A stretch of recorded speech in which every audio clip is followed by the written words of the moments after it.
أعوذ بالله من الشيطان الرجيم بسم الله الرحمن الرحيم الحمد لله رب العالمين والصلاة والسلام على سيد المرسلين وعلى آله وصحبه أجمعين رب اشرح لي صدري ويسر لي أمري واحلل عقدة من لساني يفقه قولي سبحانك لا علم لنا إلا ما علمتنا إنك أنت العليم الحكيم ولا حول ولا قوة إلا بالله العلي العظيم.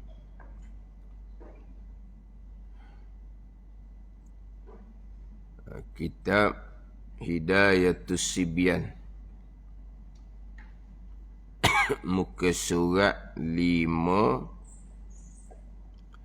baris yang ke-8 daripada bawah. Muka surat 5 baris ke-8 daripada bawah.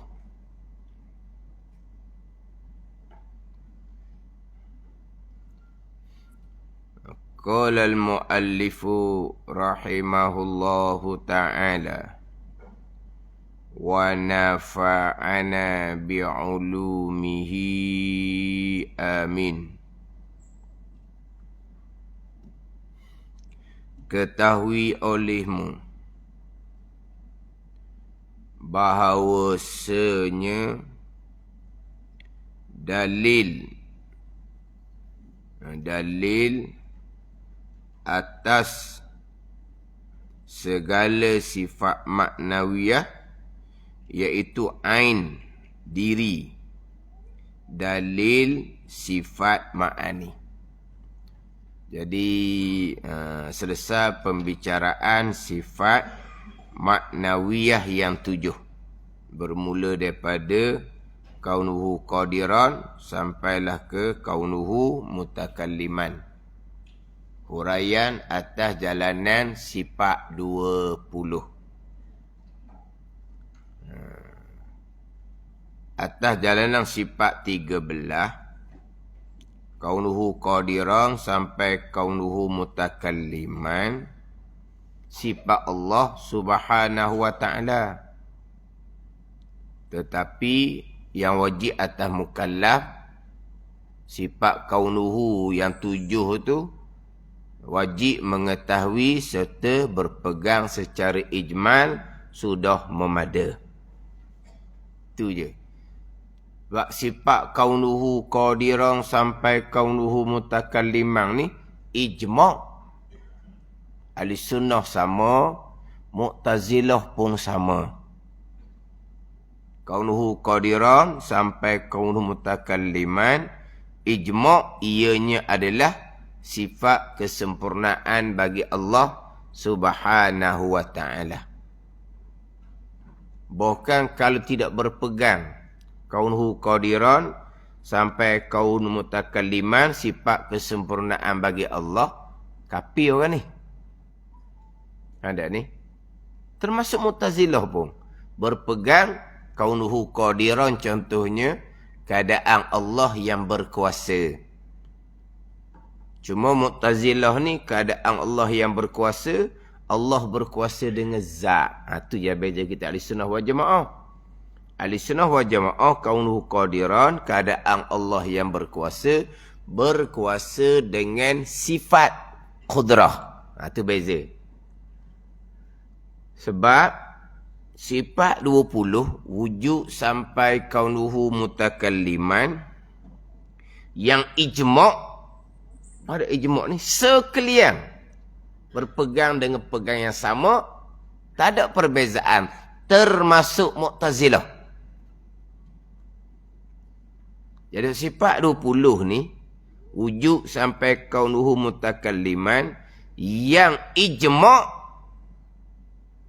13. Wujud sampai ke wahdaniyah 6 sifat. Kaunuhu qadiran sampai kaunuhu mutakalliman 7 sifat, 13. Ada ni. 13 ni ijma'. Wujud sampai wahdaniyah. 6 semua sekali. Kaunuhu qadiran sampai kaunuhu mutakalliman 7. 6 campur 7, 13. Yang tidak ijma'nya, sifat ma'ani yang 7, qudrah sampai ke kalam. Itu ijma'. Ahli sunnah ijma'. Tapi diingkari oleh Mu'tazilah. Jadi sifat kaunuhu ni ijma' termasuk Mu'tazilah. Ingkar kaunuhu qadiran sebagai sifat Allah. Tak ada keadaan Allah yang berkuasa, keadaan Allah yang lemah. Memang dah kafir dah jadinya. Tapi kalau mereka berpegang di zat Allah tak ada sifat kudrah, iradah sampai ke kalam, itu berpegang dengan akidah Mu'tazilah. Tapi tak hukum kafir. Tapi sesatlah pegangan tu. Ya ijma' tadilah. Wujud sampai wahdaniyah. Kalau tidak berpegang Allah ada, apa benda lagi? Kalau berpegang Allah ada tapi baharu. Tak ada lah tu. Tak lagi mana kafir dah jadinya. Allah ada tapi binasa juga. Cuma binasa makhluk dahulu. Allah jadi pupuh dengan sendiri. Gitu. Sah lah kafir. Wujud sampai ke wahdaniyah tu. Tu ijma' tu. Jadi termasuk kaunuhu. Cuma bezanya sifat 20, sifat 13 ni. Kalau sifat 20, kaunuhu qadiran sampai kaunu mutakalliman, wajib mengetahui atas jalan tafsil. Perinci. Wajib mengetahui serta berpegang atas jalan tafsil. Bukan hanya faham terjemahan itu tak ada. Tak memada. Adapun jalanan sifat 13 wujud sampai ke kalam, kaunuhu sifat Allah tetapi hanya wajib mengetahui serta berpegang atas jalan ijmal, jalan ringkas. Berpegang macam mana? Kaunuhu qadiran sampai kaunu mutakalliman, sifat kesempurnaan bagi Allah. Macam mana huraian dia? Saya tak pandai nak huraian dia. Setakat saya tahu gitu je. Setakat saya tahu berpegang kaunuhu qadiran sampai kaunuhu mutakalliman, sifat kesempurnaan bagi Allah. Hurailah dak anda. Cukup dah jalanan sifat 13. Yang ramanya gitulah. Hura tak pandai nak hura, dak reti. Keadaan Allah yang berkuasa, tu balik bahasa bau terjemahan. Apa maksud yang sebenar? Ada ni. Apa maksud yang sebenar? Tak pandai. Maknanya, kita ni, kaunuhu qadiran sampai kaunuhu mutakalliman, kita berpegang cara ijma' juga. Bukan cara tafsil. Maknanya, secara tafsirnya, 3 belah juga kita ni. Wujud sampai ke kalam sahaja. Cukup lah. Ulang cak kali dah kan? Hak 3 belah lah yang muktamad. Masyhurnya 20. Kita duduk cakap mulut 20. Tapi kita duduk pegangnya 13. Tak apa dah lah.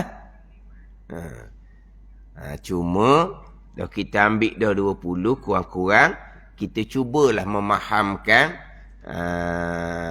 jalanan sifat 20. Kaunuhu qadiran kena tafsir molek. Tak boleh juga. Tak apa lah. Sebab itulah kata sifat kaedah sifat 20 ni tak payahnya. Mudah je sifat 20 ni. Payahnya apa? Payahnya apa? Berpegang Allah ada. Ada Allah dalilnya ada makhluk. Lepas tu pergi pula kepada Allah ada sedia kala. Dalilnya ada makhluk. Naik pula Allah yang ada sedia kala, pasti tak ada kesudahan.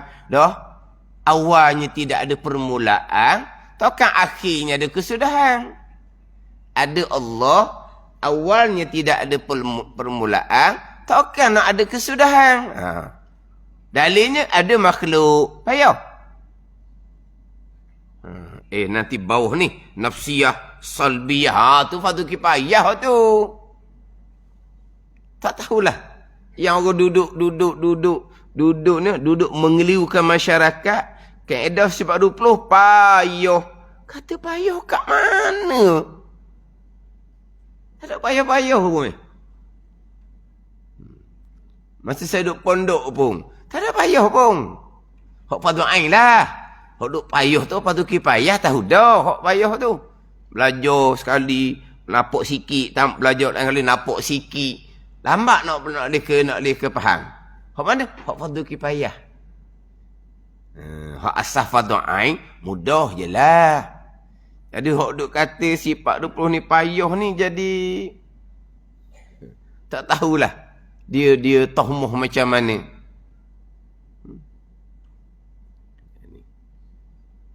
Oh, dia nak direct pada Quran. Baguslah kalau kita berkelayakan. Orang awam lah balik pada Quran. Orang awam ni kita nak betul baca Quran. Orang awam, orang man ni kan nak betul baca Quran. Nak balik pada akidah Al-Quran. Balik akidah Al-Quran macam mana? Terjemah Quran. Tak reti. Reti terjemahan. Tafsiran? Tafsiran Al-Quran pula. Nak kembali pada akidah Quran macam mana orang awam? Kata orang awam ni, yang nak tekannya, beriman dengan Al-Quranul Karim. Hak rukun iman yang ketiga tu. Dia faham betul-betul. Apa dia makna beriman dengan kitab? Termasuk beriman dengan Quran. Dia faham betul-betul. Duk baca, duk cium, duk junjung tu. Beriman Quran ni macam mana? Beriman dengan apa yang terkandung di dalam Al-Quran kita imani belaka. Cerita ke, hukum hakam ke, kita imani belaka. Habis faham situ dulu. Jangan beriman sebahagian-sebahagian. Oh, bab semayang beriman.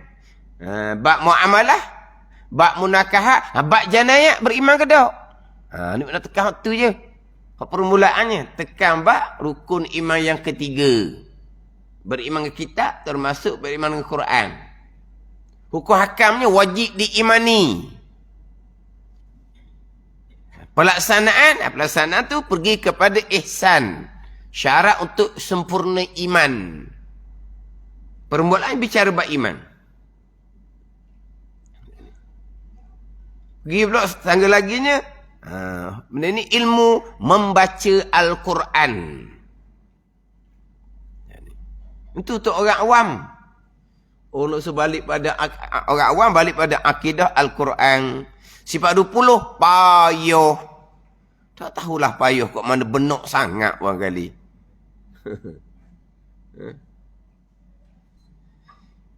Payah juga tu mukhalafatuhu ta'ala lil hawadih pada zat, sifat dan perbuatan. Dia payah kerana kita tak pernah belajar molek. Kalau belajar dari awal tak ada payah pun. Golongan ni bukan payah. Mereka tak boleh nak terima. Hak mukhalafatuhu ta'ala lil hawadih, terutama sekali berpegang Allah tidak bertempat. Poin di situ je. Lepas tu dia kata payah. Dia berpegang Allah bertempat atas arash. Satu ketika Allah bertempat di atas langit. Atas arash sekali, atas langit sekali. Arash dengan langit tak sama. Langit ada 7 lapisan. Arash atas daripada langit yang ke-7. Arash lain, langit lain. Nak ni. Dan nak terimalah hak mukhalafatuhu ta'ala al-hadith. Dia pun nak jauhkan orang dari sifat 20, dia kata payah.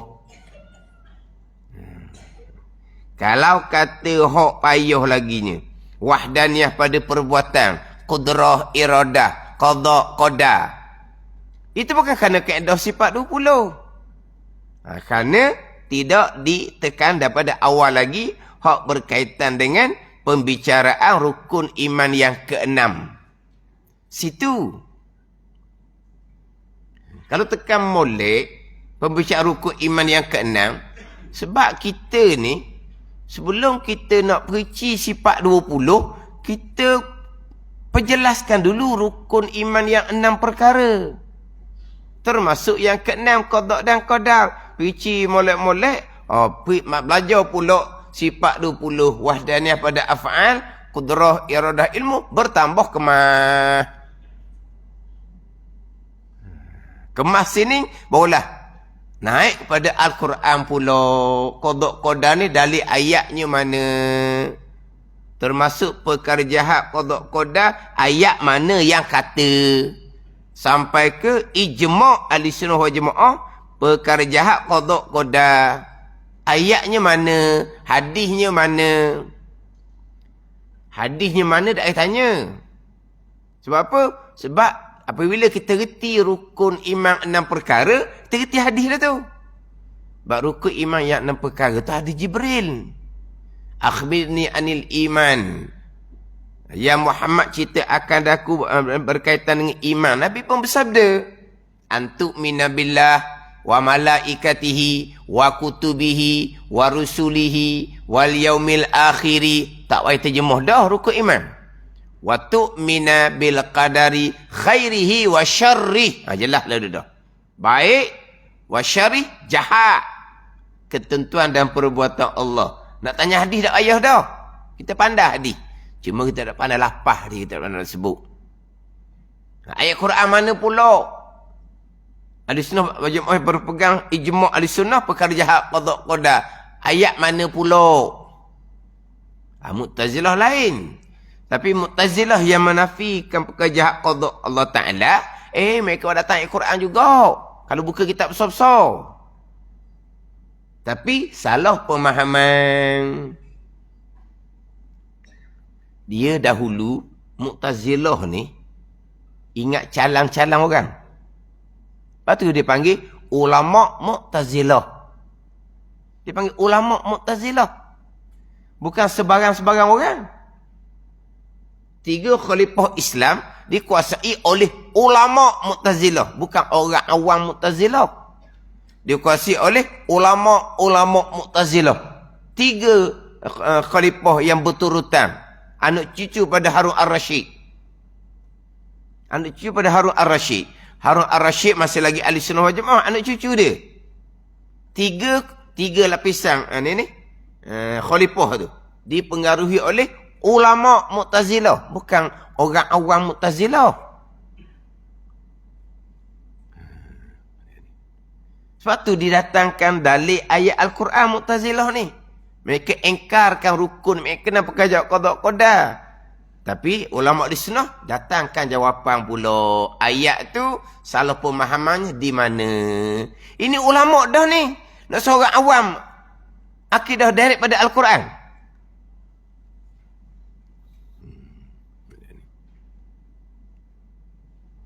Terkadang ada di kalangan ulama di sunnah ni, ulama Mu'tazilah orang yang terkemuka dalam satu-satu bidang pada masa dahulu.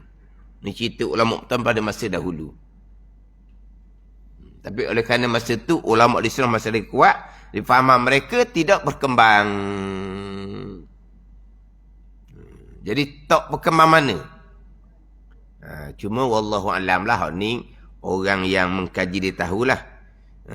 Akidah Mu'tazilah ni diteruskan oleh puak-puak Syiah. Dia katakan begitu. Itu kena kaji Syiah lah pula macam nak akidah mereka. Dan termasuk pada masa sekarang ni, yang duduk tolak sifat 20 ni, mereka pun, kalau dengar rakaman, mereka pun engkar, kufuri, perkara jahat, qada qadar. Mereka engkari wahdaniyah pada af'an. Ini ada rakaman belakang, hak golongan yang tolak sifat 20. Setakat yang saya terdengar lah, bukan cari sangat. Kadang-kadang orang yang hantar, kadang-kadang terdengar pembicaraan bab qada qadar. Setakat ni lah. Hak duduk nak menjauhkan orang awam daripada sifat 20 ni, daripada qada dan qadar, memang ke laut sangat-sangat. Boleh tengoklah rakaman mereka. Dengan sifat 20 lah baru boleh kemah dalam bab qada dan qadar. Tak ada payah. Payah, ni, sini ni. Hok jahat. Kodok koda, lepas tu masuk penjara pula. Ni akal karut. Bukannya payah. Payah ke? Hok jahat kodok koda? Tak payah. Payah nak terima lain. Ada ni. Payah nak faham perkataan. Perkara jahat, kufur dan maksiat kodok koda. Siapa kafir ni? Iblis kafir, kodok koda. Syaitan kafir, kodok koda. Jin dan manusia kafir, kodok koda. Perbuatan sembah berhala, kodok koda. Perbuatan sembah api, kodok koda. Tak faham? Tak terima, bukan tak faham. Mana payah? Tak ada payah. Tak ada payah. Tapi payah nak terima. Lepas tu masuk neraka pula. Kekal pula kafir ni. Kodok koda. Allah masuk neraka kekal kerana kafir yang Allah kodok koda. Dah aci. Tu akal tu. Dah aci. Zalim tu buat gitu kepada hamba dia. Tu kata tak boleh nak terima. Bukan payah nak faham. Tu kata sifat 20. Mudah. Ni nanti masuk pada kepayah. Nafsiyah salah contohnya. Barulah payah. Dah payah pelik apa pada kepayah. Tak lepas pun tak ada dosa apa pun.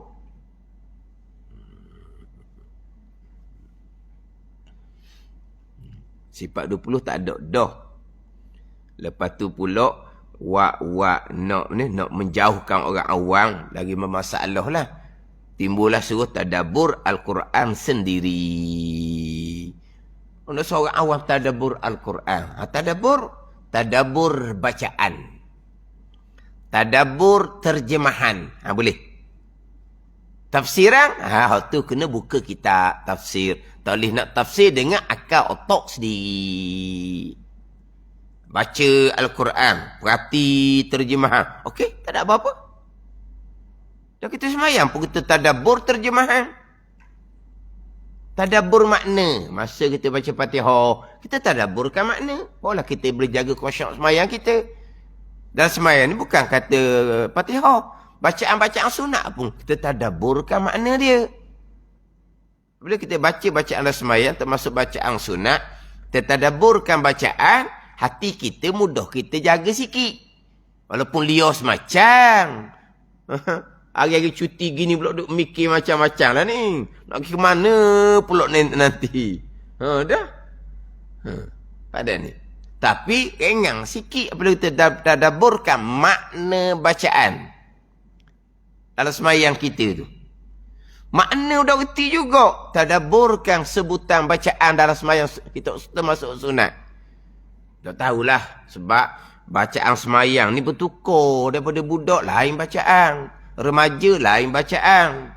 Naik nak ketua sikit lain bacaan. Tua sangat lain lagi bacaan. Bacaan semayang tu kan tukar-tukar kan. Sebab tu tak sempat nak tahu makna. Tu kan ni? Faham tak saya kata ni tu? Tak faham? Sebab apa siapa ke tak boleh nak tahu makna bacaan? Dah baru nak tahu makna. Umur naik meningkat kena baca lain pula. Gitu.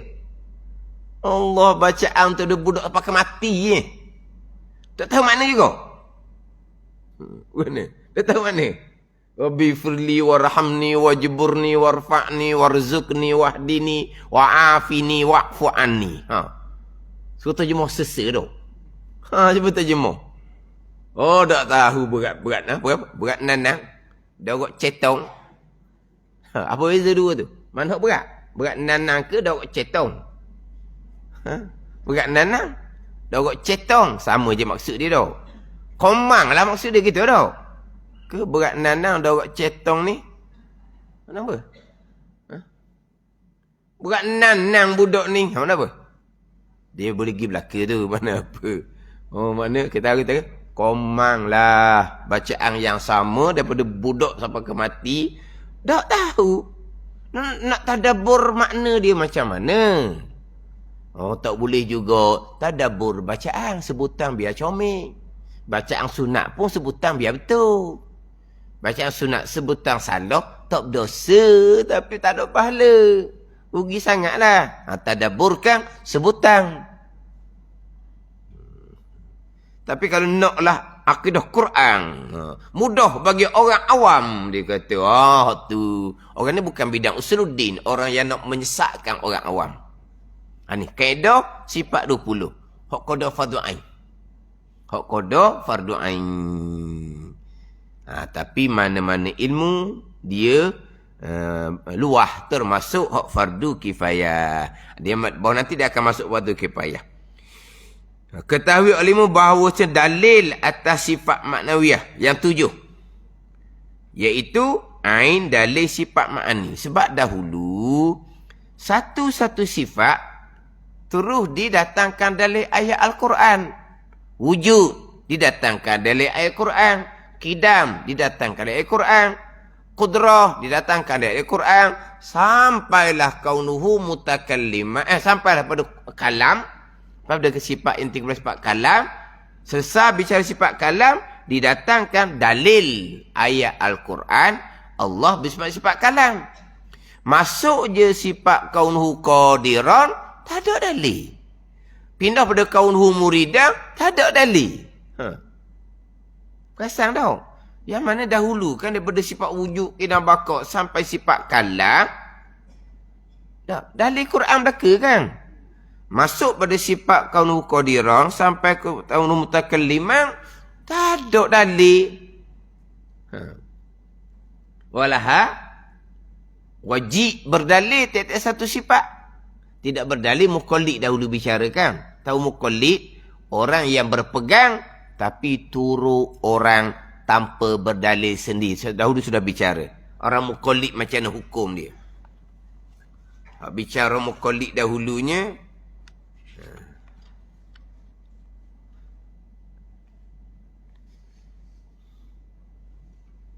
di Mustad 3 lah dah lah. Mustad 3 dahulu.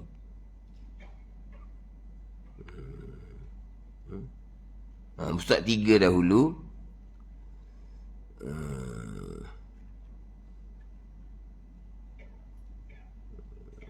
Mustad 3 baris yang ke 7 daripada atas. Maka barang siapa jahil ia pada aqaidul iman yang bergantung dengan Allah dan Rasulnya, daripada barang yang wajib diketahui akan dengan tafsir, maka tiada ikhtilaf ulama daripada ketiadaan imannya. Kalau tidak berpegang Allah ada, memanglah tak sah iman. Kalau tidak berpegang Rasul benar, nak hidup mana lagi? Dia berpegang Rasul dusta. Rasul pula dikira juga manusia biasa. Tang benar lah, tang dusta juga. Nak duduk mana lagi? Memanglah ketiadaan sah iman dia. Adapun iman orang yang taklid, iaitu bersalang ulama padanya. Ulama berbeza pandangan. Orang yang berpegang Allah ada, dalil? Turut orang. Berpegang Rasul benar, dalil? Khilaf ulama. Bermula makna taklid. Apa makna taklid? Taklid ni turutlah. Orang muqallid. Taklid tu turut orang. Ginilah iman mukmin, Islam muslim, taklid muqallid. Itulah. Dan bermula mana taklid iaitu mengikut orang lain pada i'tiqadnya, padahal tiada daripada dari turut orang. Orang tak kira orang ni siapa pun. Orang lain ni mak ayah ke, orang lain ni ulama ke, tak kira. Turut orang ulama besar ni. Berpegang Allah ada, kerana syekh tu kata Allah ada. Saya turut syekh tu lah. Dia panggil muqallid tu. Turut syekh tu tak apa dah. Sebab takkan syekh tu nak paling tadah pula kemudian. Hari ni ajak Allah ada. Takut akhir hayat dia ajak Allah tak ada. Tak mustahil benda haru. Pada ni. Tak pernah berlaku, ya. Tapi dari segi akal boleh terima. Haru pada akal boleh berlaku. Pada ni. Tak ada turut orang. Ditakuti laginya dekat nak mati. Syaitan akan datang merupa mak ayah yang kita ikut. Syekh yang kita ikut. Kita berpegang Allah ada, mak ayah aja. Mak ayah dah ajar semua pegang atas nama mak ayah je lah. Mana dalil Allah ada, pakai mak ayah sudahlah, pakai syekh sudahlah. Dekat nak mati, syaitan akan datang merupa mak ayah ataupun syekh tadi. Bukan mak ayah kita mati dah. Bukan syekh itu, bukan. Syaitan akan datang merupa. Oh, mak ajar itu Allah ada. Tak betul. Lepas mak mati tak ada Allah yang senyap. Ada ni. Maka ditakuti akan tercabut iman. Dan kalau tidak ada dalil. Tambahan pula orang tidak berdalil ni berdosa. Berdosa selama-lama sebelum dia belajar sampai tahu dalil. Iman jadi lemah. Digoda pula oleh syaitan dekat nak mati atas rupa orang yang diturut. Tengok ni. Dia panggil muqallid dalam bab usuluddin. Dia panggil. Khilaf pada iman dia. Paling pertama, iman dia sah. Kenapa sah? Dah dia pegang Allah ada kan? Betul tak Allah ada? Betul. Dia pegang rasa benar kan? Betul tak rasa benar? Betul. Sah lah iman. Kenapa tak sah iman? Hak dia pegang tu betul. Ada dalil tak ada. Berdosa. Sebab dia tak belajar sampai tahu dalil. Iman apa tidak sahnya? Pada Daif kata, tak sah iman. Kafir lagi. Tapi itu bukan pandangan muktamad. Muktamad sah iman dia. Sebab dia pegangan tu betul. Berdosa kerana tidak berdalil. Tapi berdosa ni selama-lama lah. Ada ni. Adapun dalam bab pekoh, memang kita taklid je dalam bab pekoh ni. Dalam bab pekoh, hanya taklid sahaja. Bukannya kita tahu ayat ke hadis. Kita tak tahu. Turut je. Kita tak tahu pun ayat hadis tak tahu kitanya. Kita tahu tak ayat Quran? Semayang 5 kali. Kita tahu tak hadis Nabi? Waktu semayang bermula, waktu semayang berakhir. Tahu hadis? Kita tahu tak dalil subuh 2 rakaat, zuhur 4 rakaat. Dah kita buat tu turut ulama. Kok dah kita? Mana ayat Quran? Mana hadis Nabi? Semayang subuh 2 rakaat, mana? Ada belaka dah kita ilmu kita. Zuhur 4 rakaat, ilmu kita. Mana dalil? Tu bab pekoh. Bab pekoh tak wajib berdalil. Terturut imam-imam muktabar. Man qallada aliman laki Allah salima. Itu pepatah. Siapa yang ikut orang alim, tu orang alim berjumpa Allah dan kadang selamat.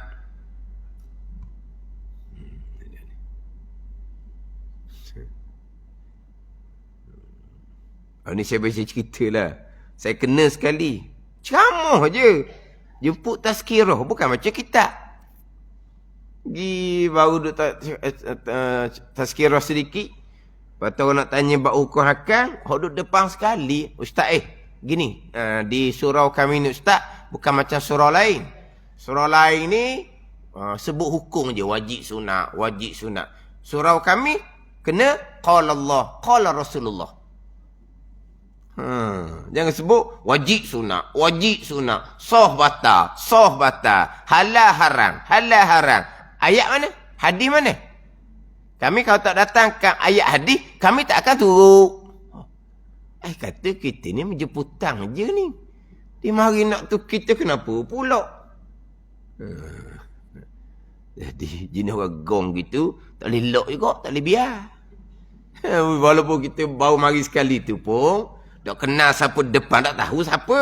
Dia depan sekali. Dia datuk ke, dia apa ke, tak tahu. Mungkin orang pakak, orang kaya ke, keturunan siapa tu, tak tahu, tak kenal. Tapi jenis gong gitu kok. Sini, gitu dah, nak ayat hadis tidak, kita tak akan pakar.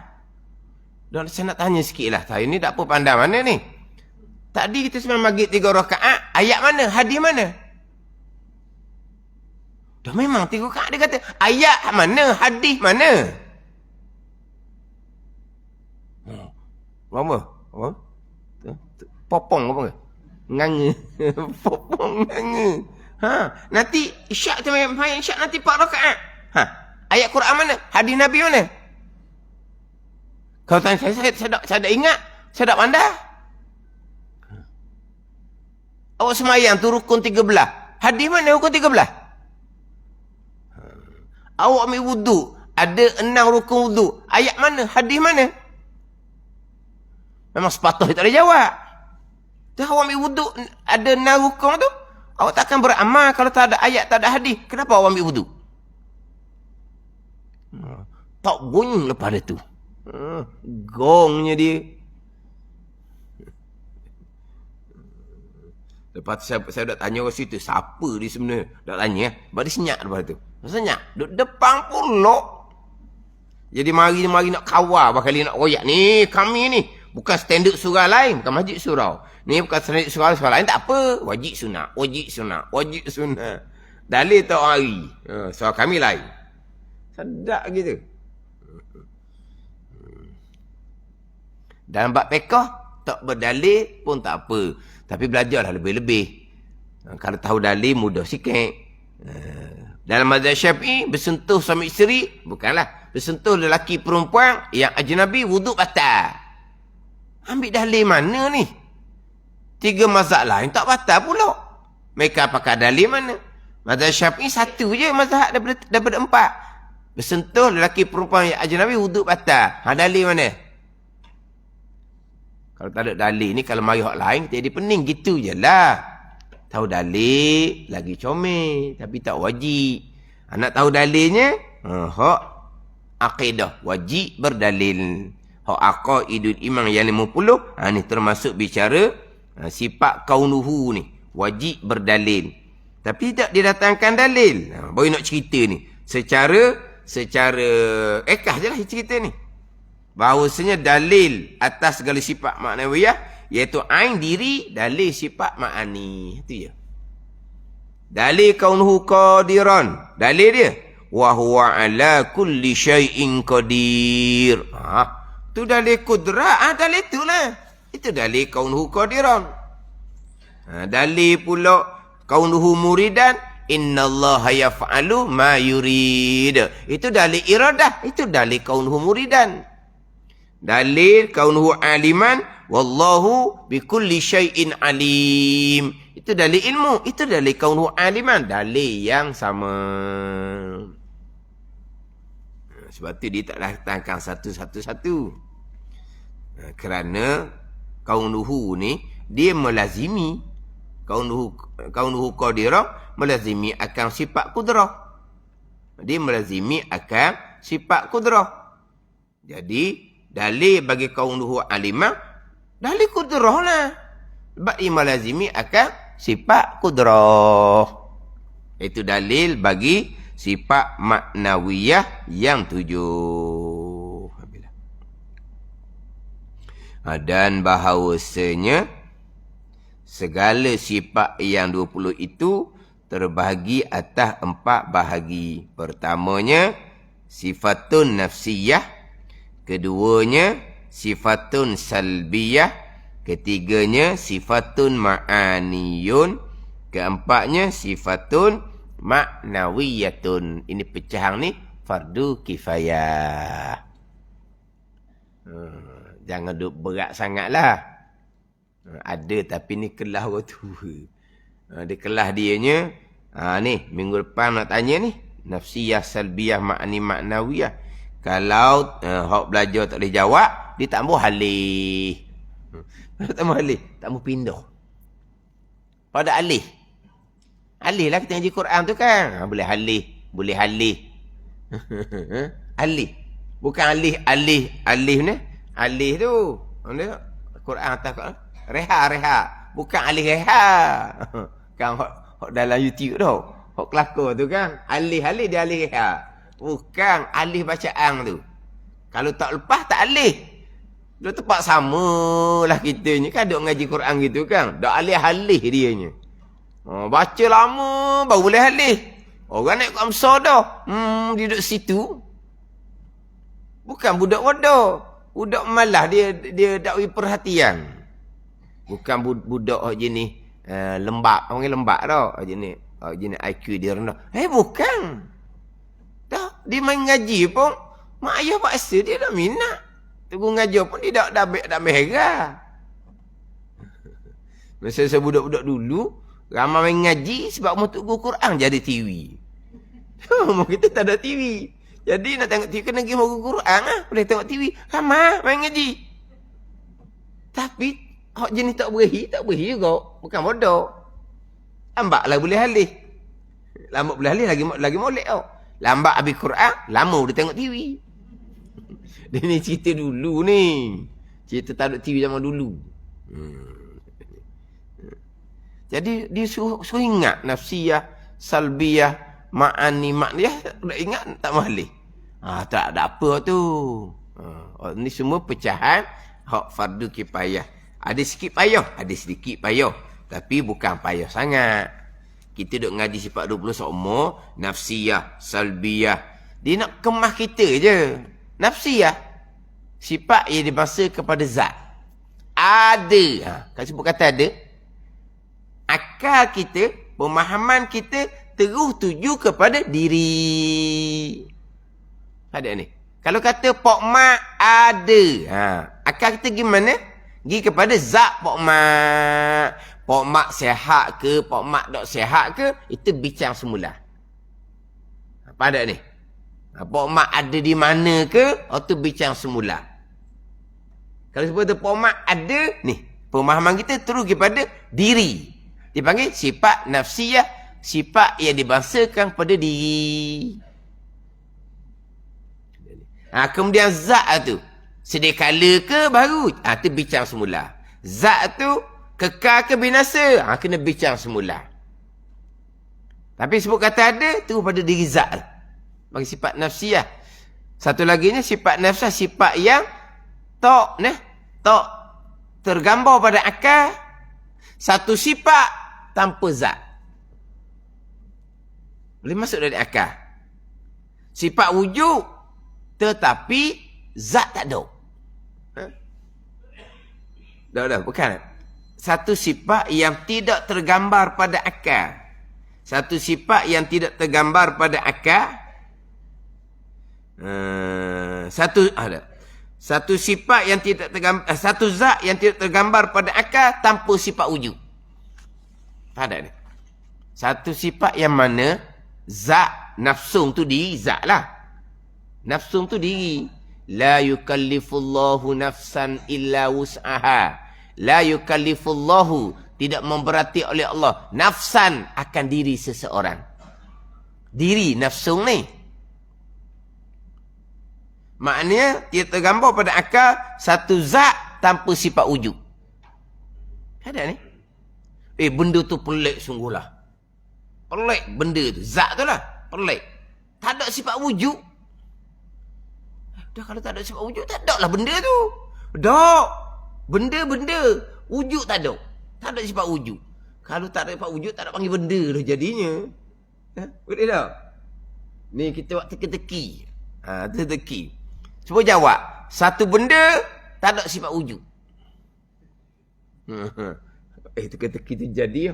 Pasal dah tak boleh jawab. Teka-teki. Satu benda, zat-zat. Nafsung diri. Satu benda, satu zat, tanpa sifat wujud. Teka. Ni teka yang orang ni orang cepat tak cepat, orang cepat dia boleh bagi jawapan sebab memang ada jawapan.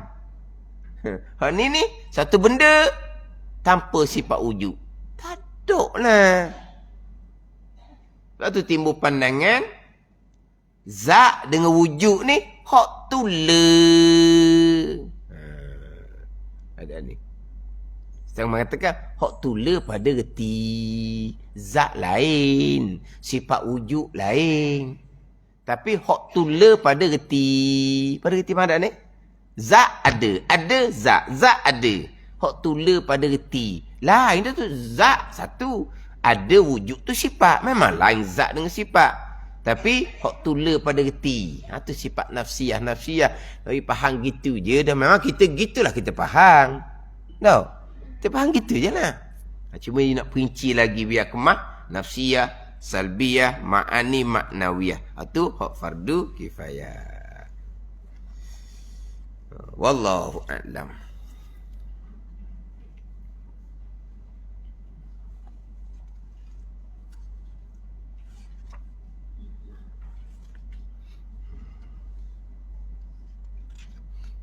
Hak persoalan sifat 20, persoalan iradah ilmu, persoalan qada yang mubram, qada yang muallaq yang tercatat di lauh mahfuz. Oh, tu kena perinci molek. Kena perinci sangat-sangat. Orang share, orang-orang berkenaan pembicaraan bab qada yang muallaq mubram ni pembicaraan yang tak betul. Takut kadang-kadang. Boleh ubah, boleh ubah. Qada Tuhan boleh ubah. Ubah dengan doa lah. Yang tak boleh ubahnya ajal, dia kata. Mati itu bila? Tak boleh ubah. Kenapa tak boleh ubah? Kan dipanjangkan umur apabila hubung silaturahim. Kenapa tak boleh ubahnya? Berdoa, diperkenankan, umur akan dipanjangkan. Kenapa tidak boleh diubah? Hak mana tu? Hak yang tercatat di lauh mahfuz sahaja. Qada azali, irada ilmu, mubram, putu, mustahil, sama sekali berubah. Jadi huraian tu Allah. Jadi seolah-olahnya kita berdoa, Allah pun tukar qada azali, punah kan. Orang-orang yang bukan biasa-biasa ni. Orang-orang yang dituruti oleh orang. Orang-orang yang dituruti oleh orang ramai. Orang-orang yang popular. Nak bicara bab qada yang berubah, cermat molek. Qada yang tercatat di lauh mahfuz. Qada yang tercatat di lauh mahfuz. Yang azali mubram belaka dah. Berdoa itu qada azali. Hubung silaturahim itulah qada azali. Tu nak faham di iradah ilmu tu. Rinci molek. Kalau tidak kau jadi macam-macam pahaman. Dan kita macam mana? Macam sekarang kita sentiasa berdoa. Bila kita sentiasa berdoa, mudah-mudahan qada kita pada masa lagi akan qada yang baik. Rezeki ditambah, dilepaskan daripada kena musibah, umur ditambah. Ada ni. Tapi ditambah rezeki itulah qada azali. Tak kena musibah itulah qada azali. Dipanjangkan umurnya 70 sebenarnya qada azali. Lauh mahfuz mungkin catatan 65 ke 70 mungkin lah tu benda gaib belaka. Tapi bila sampai masa di 65 je itu qada azali. Pada masa dak 70 itulah qada azali. Itu je. Sebab amal-amal kebajikan yang kita lakukan semuanya qada azali belaka.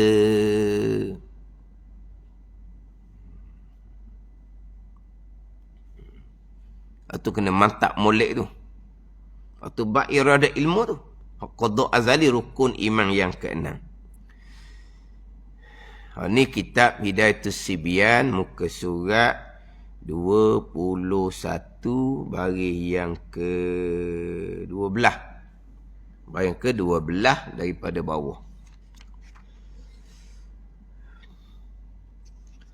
Qala al-muallifu rahimahullahu ta'ala wa nafa'ana bi'ulumihi amin. Ketiga daripada 5 sebab apabila berlaku disunatkan sujud sahwi. Sebab mengerjakan ia seseorang akan barang yang membatal ia barang akan sembahyang dengan sengajanya. Membatal tu dengan sengaja.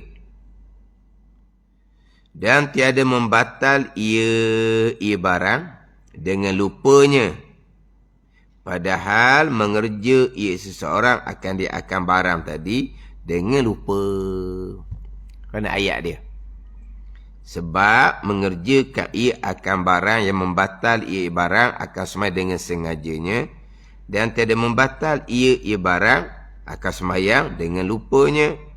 Padahal mengerja ia seseorang akan dengan lupa. Satu perkara ni kalau buat dengan sengaja batal. Tak ada kau buat. Dia buat dengan terlupa tak batal. Sunat je sawi. Gitu je lah. Satu perkara ni, kalau buat dengan sengaja batal. Tak ada orang buat lah kalau batal. Go! Dia datangkan contoh di hadapan. Contohnya, naik okat kelima. Macam mana kalau dengan sengaja? Hari ni rasa rajin. 4 rakaat tak cukup. Naik okat kelima lah tambah. Mana kamu? Naik okat kelima. Batal lah. Menambahkan rukun semayang, menambahkan bilangan rakaat. Tak ada orang buat. Dia terlupa naik kat kelima. Dia turun segera ke lepas sedar. Ataupun sampai kesesau kat kelima. Tasyuk akhir. Baru dah disedar, dia terlebih. Sunat sujud sahwi. Yang duk tanyalah pula, kalau kat kelima sampai ke tasyuk akhir, dak sedar juga. Tanya pun dah dak sedar. Sudahlah dak sedar. Tak sekarang ni dia ternaik kepada okat kelima. Sengaja memanglah batal. Tapi hak berlaku tu terlupa. Tak batal. Dia pun ternaik okat kelima, disedar selalu dah. Lebih ni ataupun kalau tu imam makmum subhanallah. Ada ni. Dia pun sedarlah. Dia terlebih rakaat. Dia turun serta merta sunat je sawi. Sebab dia buat tadi tu, kalau buat dengan sengaja, memang batal lah. Semua tak ada orang buat gitu. Sampai ke selesai okat kelima dengan rokoknya, dengan iktidal sujud tasyuk akhir, baru sedar. Sunat je sahwi. Gitu je lah. Tapi kalau dah sedar pakai sudah lah. Wis salam dah lah. Balik makan nasi sudah lah. Pun lagi nak tanya ni. Wis salam. Dia tak sedar pun dia okat kelima. Nak mana? Lapar perut dah. Lapar. Pergi makan nasi. Kenapa genda-genda makan nasi macam sawi? Dah sedar pakai sudah. Nak cerita pun ni. Oh, sudah salam baru dia sedar. Kelima tadi. So salam baru sedar. Ataupun sudah salam. Awak ni semayang rajin sungguh. Rajin ke mana? Orang semayang 4 rakaat. Awak semayang 5 rakaat. Hari pun marilah. Teringat hati dia. Ya sungguh 5 sungguh dah. Sebab dia tadi pun dia syok dah. 3 ke 4. 3 ke 4. Dia wajib kena pilih 3. Dia naik rakaat yang ke 4. Kena rakaat kelima dah. Bila diperingatkan oleh kawan dia kemudian. Awak ni semayang rajin ni. Orang semayang 4 rakaat. Awak semayang 5 rakaat. Ya sungguh dah. Hak masa syok 3 ke 4 tu, 4 dah. Tak syok akhir dah. Tapi bila syok 3 ke 4, dia wajib kena pilih 3. Dia wajib tambah 1 rakaat. Naik okat ke 4. Okat 4 lah, okat ke 5 dah sebenarnya. Lepas tu dah dia tak mari. Kalau naik pada okat ke 4 lah sebab dia baru ke 3. Diri, Pak dah tadinya salah ni. Wajib turun mata-mata. Nak je sawi lah. Dah ni. Tapi kalau dia sedar selepas salam dan dia meyakini dia lebih rakaat, kalau dia meyakini, kalau nak main kat aku sokmo, misalnya lah, tak cari tengok muka kawan dia baik gurau. Tak ada orang guram dia gitu. Ada orang gurau. Sudah sah. Awak rakaat lebih ha. Dok ni saja nak main kita. Ada ke orang jenis gitu? Rajang nak dok erti benda nak gurau. Dan bila orang tegar, dia memang sedar sungguh dia rakaat kelima. Walaupun wisalam dah, sunat dia niat kembali balik pada sembahyang, dia pun sujud sawi 2 kali. Barulah wisalam semula, sunat je lah. Tapi antara salam dengan sedar tu, jangan lama, sekejap je. Jadi dia buat satu perkara. Sekarang dia buat dengan lupa, tak batal. Tapi perkara ni kalau buat dengan sengaja batal. Dia buat dengan terlupa. Mana contoh? Seperti memanjangkan akal rukun yang pendek. Iaitu rukun yang pendek, iktidal dan duduk terus sujud. Iktidal khoya. Lama berdiri. Tak sabar dah. Duduk terus sujud. Allah lama dia terus sujud. Tak sabar gitu. Sebab iktidal rukun pendek. Duduk antara 2 sujud rukun pendek. Di antara perkara yang membatalkan sembahyang adalah memanjangkan hukum pendek. Memanjangkan hukum pendek. Iktidal ni selepas dibaca Rabbana lakal hamd apa semua, dia duduk lama. Lama masa dia tu kalau baca Fatihah telu, muat satu Fatihah. Dia bukan baca Fatihah. Dia bacalah apa-apa pun. Maka semayang dia batal. Tak ada lah berlaku gini. Dia duduk antara sujud. Dia baca habis dah. Rabbi firli warhamni wajiburni warfa'ni warzukni wahdini wa'afini wa'fa'anni. Selesai. Dia duduk lama pula. Dia bacalah apa-apa pun. Duduk saja ke. Telu sekurang-kurang tasyahud. Batal sembahyang. Kau kata tasyahud ingat dahulu kan? At-tahiyyatu lillah. Salamun alaika ayyuhan nabiyyu wa rahmatullahi wa barakatuh. Salamun alaina wa ala ibadillahis salihin. Ashhadu an la ilaha illallah wa anna Muhammadar Rasulullah. Itu kau kata tasyahud. Dia baca benda lain ni. Ketika duduk antara sujud. Batal lah. Hak rukun panjangnya mana? Qiyam. Rukun fi'li tu panjang. Dia baca surah sampai 1 jam. Tak ada apa-apa. Rokok. Rukun panjang. Dia rokok sampai 1 jam. Rukun panjang. Sujud. Sujud rukun panjang. Disujud sampai ke 1 jam. Itu rukun panjang. Duduk bagi tasyahud. Duduk bagi tasyahud tu kan rukun yang ke sebelah kan, kita macam minggu lepas kan. Dia duduk bagi tasyahud. Dia lepas habis selawat Ibrahimiyah apa semua, dia baca ke doa sampai ke 1 jam doa dia baca. Tak apa, itu rukun panjang. Macam mana ni? Itu rukun panjang. Qiyam, berdiri, rokok, sujud, duduk bagi tasyahud akhir. Ni 4 rukun fi'li, rukun panjang. Iktidal, duduk sujud, 2 rukun fi'li, rukun pendek dia panggil. Kan bicara bab muafiq kan. Bila berlaku keuzuran, contohnya imam baca Fatihah, dia perhati dengar. Imam baca surah kuat, dia terlupa nak baca Fatihah. Imam Allahu Akbar rokok, dia baru sedar Fatihah tak baca. Dia muafiq. Dia wajib membaca Fatihah. Imam tidak tanggung. Imam tanggung Fatihah masbuk sahaja. Ini muafiq. Dia wajib kena baca Fatihah. Nak baca Fatihah macam ni, mau rokok dah. Baru nak mula baca bismillah kok. Lambatlah. Ketinggalan jauh dengan tu imam. Wajib kena baca Fatihah juga. Dimaafkan ketinggalan 3 rukun panjang. Ingat. 3 rukun panjang. Rokok.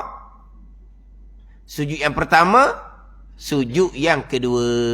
Kalau capur rukun pendek, jadi 5. Jadi 5 lah. Rokok, iktidal, sujud yang pertama. Duduk antara sujud, sujud yang kedua. Kalau capur 5 lah. Orang tak sebut gitu. Orang sebut 3 rukun panjang. Ada ni? 3 rukun panjang pun tak tahu. Ni orang ngajar dalam TV. Dia bukan panggil 3 rukun panjang. Dia sebut 3 rukun besar.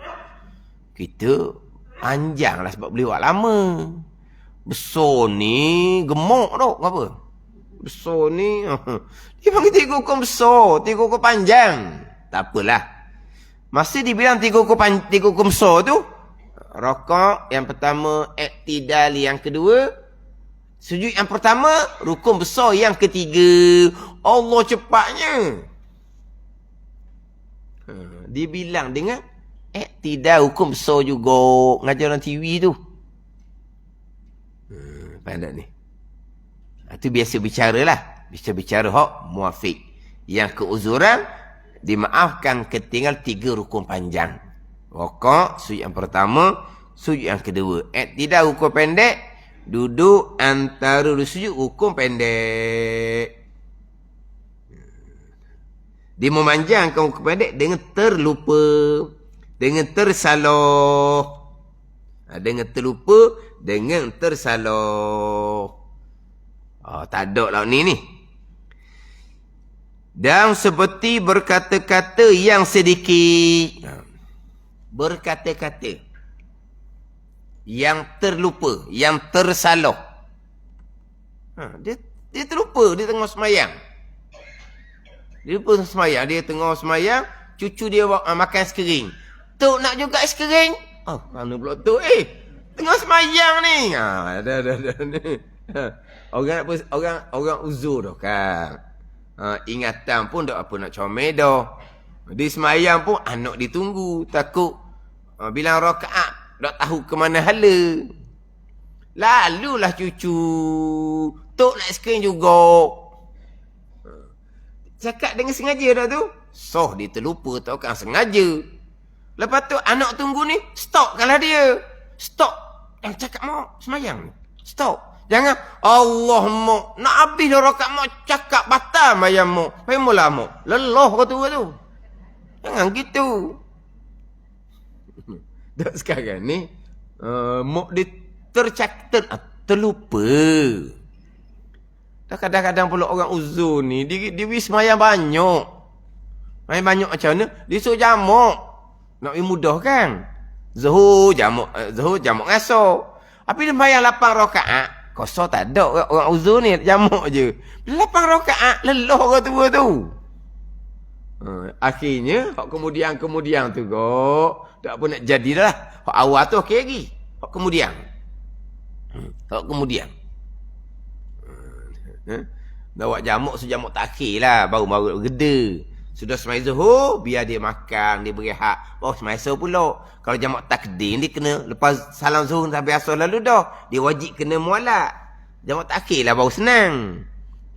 Pukul 5 petang, pukul 6 petang, semai zuhur. Lepas tu boleh pergi makan dulu apa semua, rehat. Barulah semai asal pula. Sebab jamak takhir, mualak tak wajib.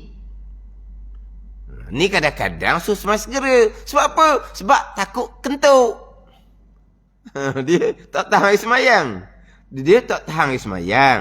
Jadi suruh semayang segeralah. Ada kentuk ni bila air pula. Bila semayang tu banyak. 8 rakaat, faham lah. Dia punya ingatan tak pelik. Tak kena gaya. Ada kuih depan tu, hilang. Hilang. Tengok semayang ada kuih yang tak habis lagi. Jangan tinggal depan tu. Duduk tengok. Pakai nama kuih atas meja hok tadi tu. Makan dah dalam mulut dia dah. Okey apa tu? Makan dengan terlupa. Ni. Ada sini. Seperti berkata-kata dengan yang sedikit hok terlupa ni. Atau makan yang sedikit. Dia tu makan. Makan yang sedikit. Dia berkata-kata yang sedikit ni kepada huruf lah. Setengah mengatakan 2-3 kalimah. Setengah mengatakan 4-5 kalimah. Kepada huruf je lah.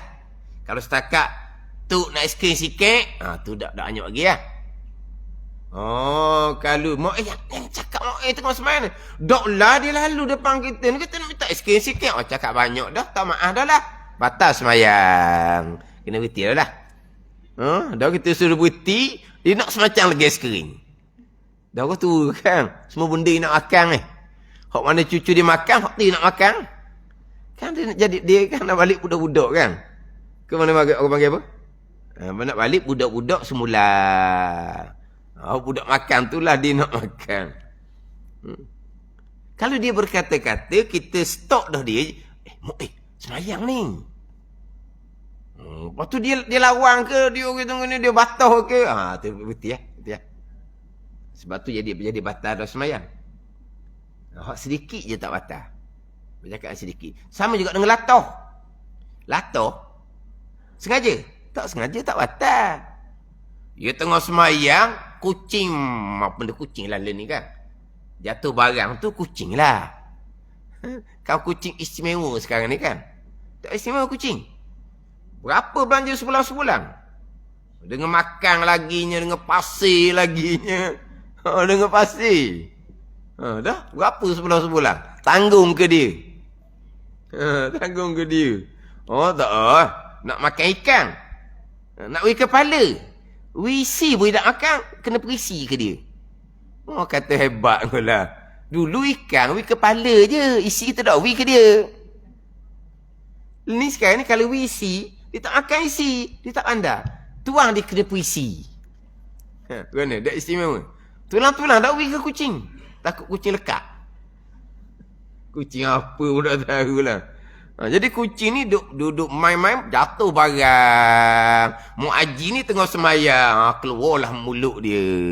Keluar mulut pula comel sekali. Dia keluar mulut. Patah ke tak? Tak, sebab tak sengaja. Sunat sujud sahwi. Ada ni? Sunat sujud sahwi sebelum beri salam. Jangan duk tanyalah pula. Kau dak sujud, sunat sujud sahwi.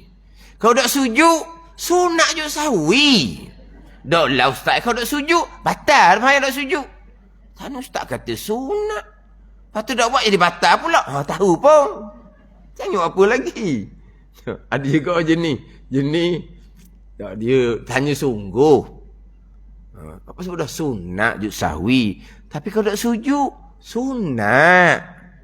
Bukan tak mau jawab saja je lah. Sunat. Sunat ni kau tak buat rugi. Gitulah. Tanya juga, tak buat, batal. Bila kita kata batal, dia muskil pula. Batal pun ustaz, tak ada ustaz kata sunat. Apa pula batal? Dah tanya buat apa? Tapi kalau latah dia tu pelik, orang latah ni kan ada jenis lama. Ada dah, bertias semayang. Bertias. Tak sengaja, tapi banyak tak maaf. Banyak tak maaf. Dia hanya bercakap yang sedikit, berkata-kata yang sedikit, atau so kata berkata yang sedikit ni 6 kalimah. 6 kalimah. 6 perkataan lah. Sedikit lah tu dia panggil. Lebih dia tu dikira banyak. Setengah pada urus kira ramah je. Kalau cakap dia 3 patah, cakap gitu je macam sebut tadi lah. Minta nak makan ke apa ke, ataupun orang melatah ni ke. Lah, berayuk gitu je lah. Berayuk ke apa? Jangan. Orang dulu. Berat dia cakap. Bukan disebut dia, disebut mak dia. Kata pun dia pulak ni. Sebut dia pun berat dah. Disebut mak dia. Dahsyat anak tau. Ni bukan anak ni, orang tua dah. Mak dia dah kubur lama tau. Mak dia mati lama tau. Dia sebut mak dia. Tu kan ni? Bukan latah orang ni. Orang ni kan nak balas sama dia kan. Dia sebut mak dia juga. Apa dah tahulah. Guna nama mak uduh. Atau makan yang sedikit. Makan sedikit macam mana? Macam tadi lah. Orang tua tadi lah. Dia kalau makan tu banyak, batal. Kalau makan tu banyak, batal. Dia tak sama dengan puasa. Puasa ni kalau tak sengaja, makan sepinggang pun tak batal puasa. Adapun kalau semayang ni, makan yang sedikit je, tak batal kalau terlupa. Faham tak ni? Sebab dia bezalah. Puasa ni, faham tak puasa? Sekejap lalu kot dapur, sekejap lalu kot dapur, sekejap lalu kot dapur. Tak sedar bukan saji lah. Ni betul ni, hak lupa ni, bukan buat lupa ni. Hak lupa sungguh ni. Adapun semayang duduk diam. Jadi kalau makan dengan terlupa tu, agak tak logik sikit. Tapi boleh berlaku. Dimaafkan, tak batal kalau sikit. Kalau makan banyak, bukan dia dah tu. Sebab semayang ni duduk diam. Kalau puasa ni tak pelik. Keluar ke dapur, keluar ke dapur. Boleh berlaku. Walaupun makan banyak tak batal kalau puasa. Kalau semayang, kalau makan banyak walaupun dengan terlupa sekalipun, batal. Kalau dengan terlupa sekalipun. Dia contoh mana apa lagi? Dengan tersalah, bukan dengan sengaja. Dia kadang-kadang tau, dia terbelohok. Ada terbelohok. Belohok ni tau. Terbelohok. Dia terbelohok ni keluar hok dalang. Tak ada apa-apa, tertelang. Tak sengaja tu. Dia, faham tak? Terbelohok. Batuk bukan batuk. Dia terbelohok ni dia boleh keluar hok kita makan. Kau tekok tu boleh keluar. Keluar, lepas tu, dah terbelohok capur dengan batuk apa, tertelang. Tak sengaja belakang tu. Tak batal, tapi sunat sujud sahwi.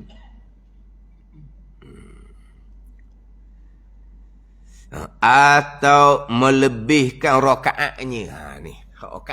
Naik rakaat kelima. Melebihkan rakaat. Naik rakaat kelima tu lah. Tapi bila sedar kemudian, contoh kalau imam dah. Kalau imam dia terlebih rakaat, bila imam makmum subhanallah, dia kena kembali pada keyakinan dia. Jangan ikut pada makmum. Dia kena kembali pada keyakinan dia. Subhanallah. Apanya baru 3 rakaat. Dia tak mari hok dia tu 4 rakaat dah. Dia tak boleh turut orang ramai. Malaikat kalau makmum tu gitu belaka. Makmum duduk tasyahud belaka. Kita seorang je berdiri. Tapi ingatan kita baru 3. Baru 3 bukan 4 dah. Tapi dah ramai belakang tu tasyahud akhir. Dia wajib kena pakai hok ramai. Sebab tak menasabah. Hok ramai yang terlupa kamu seorang yang betul. Dia ramai ni semua katakan 12 orang. Gitu lah. Tapi masalah tu imam pula. Dia pandang ke belakang. Ada makmum tasyahud akhir. Ada makmum berdiri macam dia. Makmum pun syok juga belakang tu. Jadi tak nak pakai mana. Sebab ada hok berdiri. Ada hok duduk. Dia kena pakai keyakinan dia sendiri. Kalau dia yakin masih lagi 3 lah. Tambah serakaat. Hok makmum yang yakin dah 4, jangan tunggu. Tunggu bawah. Ada ni. Lepas tu, sah belaka. Tak sudah buka CCTV lah. Kan macam ada CCTV kan? Tu imam kata, oi, 3 baru. Makmum lain pula. Saya rasa 3 juga. Hak ni pula, 4 dah bagi 2. Sah belaka dua-dua tu. Kalau buka CCTV, kalau buka CCTV pula. Faham tak? Kalau buka CCTV. Nyatalah. Memang baru 3. Macam mana? Semai semula. Kalau memang 4 dah naik kat kelima, tak semai semula. Sebab rakaat dia 4 cukup, terlebih. Terlebih tu terlupa tak batal. Hak ni, betul baru 3 tadi Naik rakaat keempat tu betul, bukan rakaat kelima. Jadi dia memang 3. Hak 3 memang kena main mula. Sebab dia memang tak cukup rakaat. Pada ni. Dak sekarang ni, dia syok. Ginilah. Laki bini. Dia ada berlaku. Dia berjemaah suami isteri. Dia selalu dok sekata laki bini tu. Bak rakaat. Jadi, suami ni naik rakaat keempat. Isteri tepuk tangan. Mana apa ni? Rakaat cukup dah. Suami, cukup apa? Teruskanlah isteri. Pakai tasyahud akhir. Tunggu lah. Turun tasyahud akhir bersama. Baru salam. Lepas tu hidup babeh dua orang tu. Hidup babeh lah. Dia kata ke suami dia, awak naik rakaat kelima. Lepas tu suami dia kata, awak tu 3 rakaat. Pak, bila tak cukup? Tak kira lah, tak apalah. Syah, sekedua-dua. Tapi kalau kita ni banyak kali ni. Suruh anak pasang CCTV ya. Suruh anak pasang CCTV. Kalau betul 3 rakaat. Hak suami naik rakaat keempat sungguh, dia 3 rakaat tasyahud akhir. Hak 3 rakaat tu kena main mula. Kalau 4 rakaat jadi 5, hak 5 tak payah main mula. Sebab dia terlupa. Dak 3 pun terlupa juga. 3 ni terlupa. Tapi rakaat cukup ke tak? Tak cukup. Hak 5 ni terlupa tapi rakaatnya cukup, bahkan lebih. Hak 5 tak payah main mula. Sebab dia memang cukup 4 rakaat. Dia 5 tersalah. Hak ni 3 rakaat tasyahud akhir dah. Terlupa memanglah tak batal. Tapi nyatalah baru 3. Sah dah. Tidak sah. Memang kena main semula. Tapi kalau jadi gitu, masing-masing lah. Hak yakin dah 4, tasyahud akhir. Hak yakin baru 3, bagi tambah 1 rakaat lagi. Jangan duduk turut. Jadi kalau kata suami dia naik rakaat yang kelima pada anggapan dia. Sebab dia kata 4 rakaat dah. Dia yakin dah 4 rakaat isteri ni. Dia isyaratkan pada suami dia rakaat lebih. Suami tak turut. Dia tak ada naik. Sebab dia yakin dah 4 rakaat. Lepas tu macam mana? Sah ke dua-dua? Saya sudah periksa-periksa lah. Periksa kena 3 hak isteri. Memang kena sampai semula jadi dia. Atau satu rukun daripada segala rukunnya. Dia rokok jadi 2 kali. Kalau sengaja batal, tapi tak sengaja tak batal. Ada sekali tu imam. Dia rokok. Sami Allahu liman hamidah. Allahu akbar. Rokok pula sekali lagi. Mampu subhanallah. Barulah. Dia rokok 2 kali. Dia tersalah. Tak atas. Tapi sunat sujud sahwi. Atau meninggalkan dia. Artinya rakaat semayang. Atau rukunya. Meninggal tu dengan lupa. Dia meninggal. Kita kena faham sini. Ini lain sikit ni. Dia melebih. Sengaja batal lah. Sengaja tak batal sujud sahwi. Kalau dia tinggal. Ada dia tinggal. Ni payah sikit ni. Dia tinggal rukun semayang dia. Macam contohnya dia sujud 1 kali. Kemudian dia terus bangkit kepada berdiri. Dia tinggal tu bangkit. Dia tak ikut tertib. Lepas sujud yang pertama duduk ada sujud. Sujud yang kedua barulah bangkit pada berdiri. Tiba-tiba di sujud yang pertama Allahu Akbar. Berdiri dah. Mana duduk ada sujud? Mana sujud yang kedua? Dia tinggal. Dia pun sedar. Dia wajib kena turun ke latar semula. Kembali duduk ada sujud. Sujud yang kedua bangkit. Ni sebelum salam sunat sujud sahwi. Sebab tinggal rukun tak boleh nak ganti dengan sujud sahwi. Tinggal rukun tak boleh ganti sujud sahwi. Sebab sujud sahwi ni sunat. Barang sunat tak ada nak ganti akan rukun. Ada ni barang sunat tak ada nak ganti akan rukun. Sujud sahwi ni dia boleh ganti bab sunat aba'at je. Sunat ganti benda sunat. Nak ganti rukun tak boleh. Jadi berdiri pada rakaat yang kemudian. Allah sujud sekali. Biar sujud sahwi ya. Dah tak boleh. Rukun tak boleh ganti dengan sujud sahwi.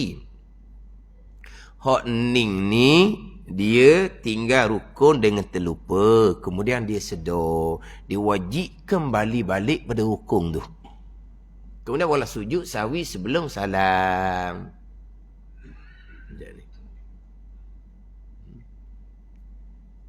Sebagai contohlah. Kalau kata dia terlupa baca Fatihah. Kita letak makmum. Dia terlupa baca Fatihah. Imam rokok dia rokok. Dia kena tambah rakaat kemudian. Rukun tak boleh ganti sujud sahwi. Kalau kata dia semai seorang. Dia lupa membaca Fatihah. Dia baca surah saja. Dia pun rokok, dia tidak. Dia pun teringat. Fatihah tak baca. Dia wajib berdiri semula baca Fatihah. Allah tak dipatah tak baca sebelum rokok. Biar ganti sujud sahwi. Tak boleh. Rukun tak boleh ganti sujud sahwi. Ada ni. Dia kena kembali balik pada rukun tu. Sujud sahwi mana ni? Kemudian lepas dia kembali balik pada rukun tu, dia sebelum salam sunat sujud sahwi. Ada ni.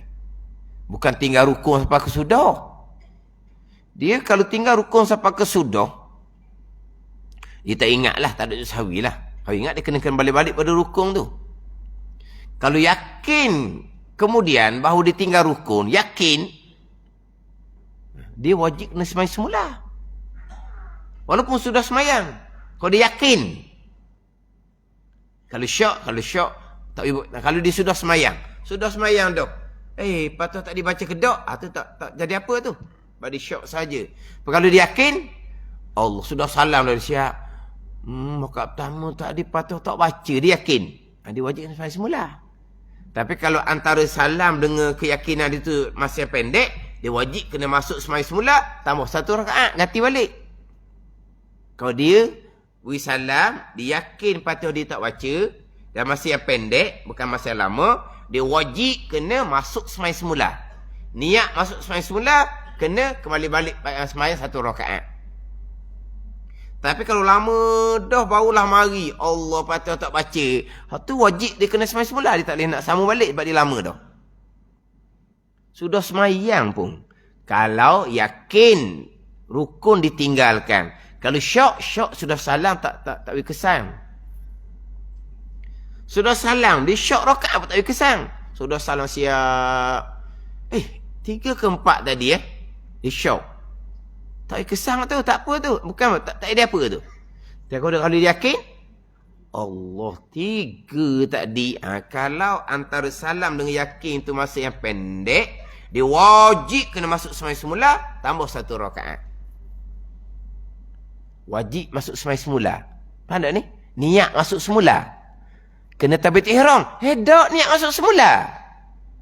Faham tak niat masuk semula? Tak faham? Lebih salam dah ni. Allah tak, rakaat tak cukup 1 rakaat. Wajib masuk semula. Niat masuk semula. Lepas tu bangun tambah 1 rakaat. Ke Allahu Akbar sahaja aku masuk semula tambah 1 rakaat. Bukan ni. Bukan suruh takbir. Niat masuk semula. Faham tak? Kita sebut niat pening lalu dah. Nak usolli. Sebut niat usolli lalu dah. Niat masuk semula. Wajib sebab dia bawa 3 rakaat. Ini kalau antara salam dengan teringat tu dekat. Kalau lama wiri dah, Allah 3 rakaat tadi. Tu sampai semula lah tu. Kalau dia yakin ni, kalau dia syok, tadi bisa salam 3 ke 4, syok tu tak boleh kesang. Jangan duk layang tu, jangan ada cara lah. Tak boleh kesang tu. Mana boleh kesang? Tak kena sampai semula tak ada. Kalau yakin saja. Mana kalau tinggal rukun, tak boleh nak ganti sujud sahwi. Dia meninggal rukun ni, dia kembali balik buat rukun, kemudian barulah sunat sujud sahwi sebelum salam. Apakah perkara yang pernah terjadi? Kita secara terlupa buat perkara membatalkan sembahyang. Lebih rakaat dah. Ada latah ada. Latah mungkin tak pelik. Kalau makan cerita orang tua tu lah. Makan cerita orang tua. Kitanya biasanya terlebih rakaat, terlebih rukun. Sujud 2 jadi 3. Ada. Mana gini, tiap-tiap perbuatan yang mana kalau kita buat dengan sengaja, batal terlupa tak batal. Ginilah. Kita berdiri dah ni, rakaat 3 lupa tasyahud awal. Berdiri dah. Allah tasyahud nak baca, kita pun duduk semula. Batal tu. Tapi terlupa duduk semula, baru teringat. Mana boleh duduk semula? Tadi berdiri molek rakaat ketiga. Dia wajib kena berdiri semula. Sunat sujud sahwi. Dia, kita cerita masa orang lah. Dia rakaat kedua, tasyahud awal lah. Tiba-tiba dia naik terus pada berdiri. Tasyahud awal tak baca. Dia pun duduk semula. Dia terlupa. Buat gitu batal. Dia terlupa. Dia duduk semula. Ataupun sudah baca tahiyat dah. Bangun rakaat ketiga. Allah, salah dah tadi, kenapa turun semula, tinggal tahiyat awal, sebab sudah masuk pada rukun qiyam rakaat ketiga, tak boleh turun balik. Tapi dia sudah dah baca tahiyat awal rakaat ketiga, baru dia teringat, maka terlupa tak batal, tapi sunat sujud sahwi. Sebab kalau buat dengan sengaja batal, tapi tak ada orang buat dengan sengaja. Kalau buat ni mesti dengan lupa. Tapi kalau dia turun tahiyat awal tu, dalam duduk tu dia teringat, tak boleh. Dia wajib kena berdiri semata rakaat ketiga. Jangan teruskan sebab tu salah. Tapi dia buat tadi tak batal sebab dia buat dengan terlupa. Maknanya kalau satu perkara yang kita buat, dengan terlupa lah kita buatnya. Tapi kalau orang sengaja batal, maka sunat sujud sahwi tu yang ketiga daripada 5 sebab.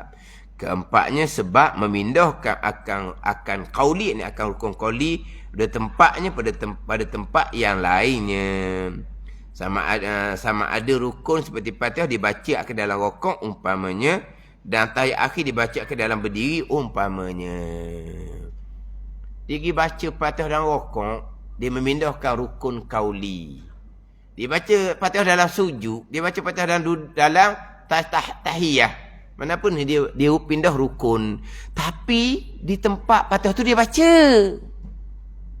Ni kena huraian ni. Kalau di tempat Fatihah dia tak baca, tak sah semayang.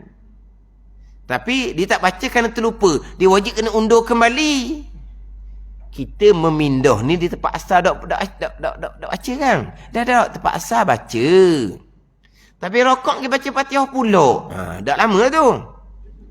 Sujud baca Fatihah pula. Kena wasiat banyak-banyak lah. Kena wasiat tulis boleh wasiat. Tak pun nak sedap dah tu. Nak pergi ke alam lain dah tu. Rokok dia baca Fatihah. Dia memindahkan rukun qauli. Tapi di tempat berdiri tu ada Fatihah. Tapi kalau kita faham memindah ni di tempat asal tak baca. Dah. Kalau di tempat asal tak baca, dia sedar kemudian, dia kena undur balik tempat asal. Dia kena balik. Sekarang ni tempat asal berdiri dia baca Fatihah, rokok dia baca Fatihah pula. Ada ni. Bagi memindah rukun qauli tak batal semayang, tapi sunat sujud sahwi. Wallahu a'lam.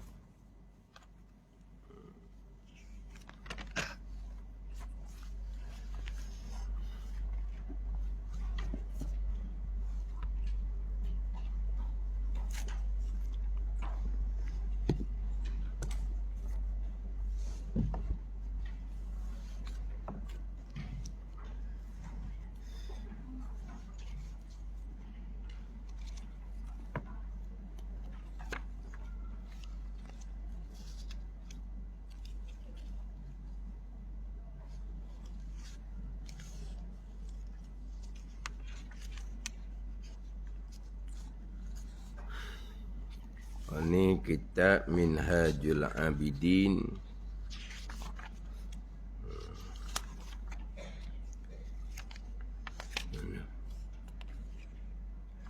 Muka surat 22. Surat 22. Baris yang kelima daripada atas. Baris yang kelima daripada atas.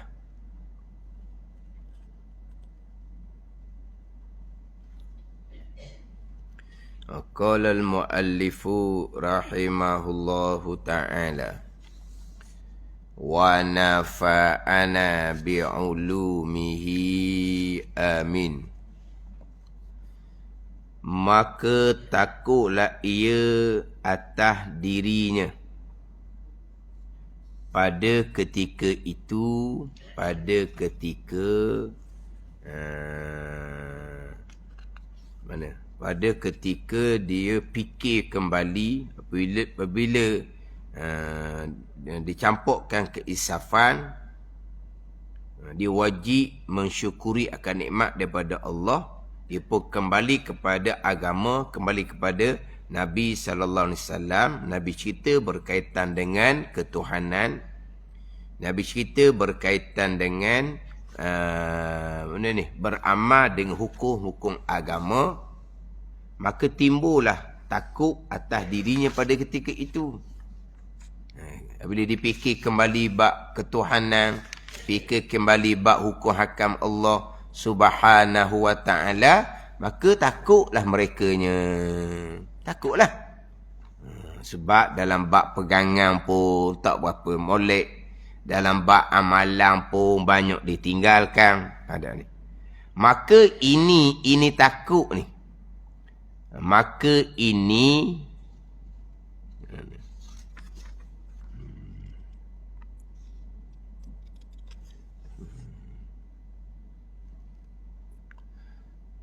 disebut khatirul faza'i wal khawfi. Khatirul faza'i wal khawfi.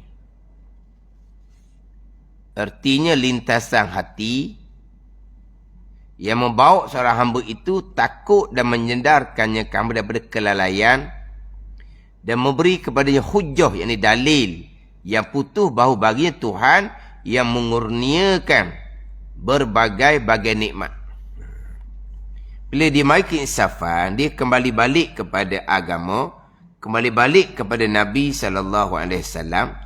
Kalau masa sahabat, memanglah pergi jumpa dengan Nabi.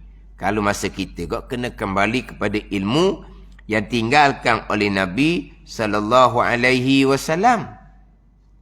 Daripada ilmu yang ditinggalkan oleh Nabi SAW. Pergi kepada Nabi cerita berkaitan dengan ketuhanan, akidah. Mana kena belajar berkaitan dengan ilmu bab pegangan. Sebab nak mensyukuri kembali nikmat yang dikurniakan oleh Allah Subhanahu wa taala. Serta beramal kembali dengan segala hukum-hukum syariat Allah, hak zahir, hak batin. Hak timbul takut ni, lintasan tadi bawa pada takut yang menyedarkan daripada kelalaian dan memberi kepadanya hujjah, ini dalil yang putus bahawa baginya Tuhan yang mengurniakan berbagai-bagai nikmat. Hak ni kok mana pun nak cerita bab ilmu. Kita nak timbul di hati kita ni lintasan hati yang bawa kita kepada menyedari kembali kelalaian kita tu, ilmu lah. Kalau tak balik pada ilmu, kita tak sedar belakang ni. Sebab biasanya yang timbul keinsafan biasanya tak ada asas pun. Tak ada asas pun. Ilmu ada, ABC tu adalah. Ni saya sebut semua ni tak boleh nak dinafikan. Tak boleh nak dinafikan. Hak ada, hak belajar di sekolah tu. Tu setakat permulaan sangat-sangat. Setakat permulaan sangat-sangat. Faham tak?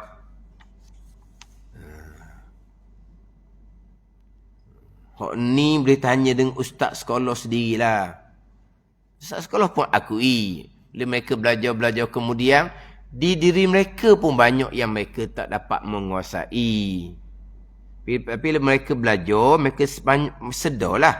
Tapi dalam silibus dia, tak ada yang patut disampaikan. Tak ada. Maka bila tak ada ni lah. Bila tak ada ni, inisiatif mereka sendirilah. Inisiatif mereka sendiri, mereka usaha tambah.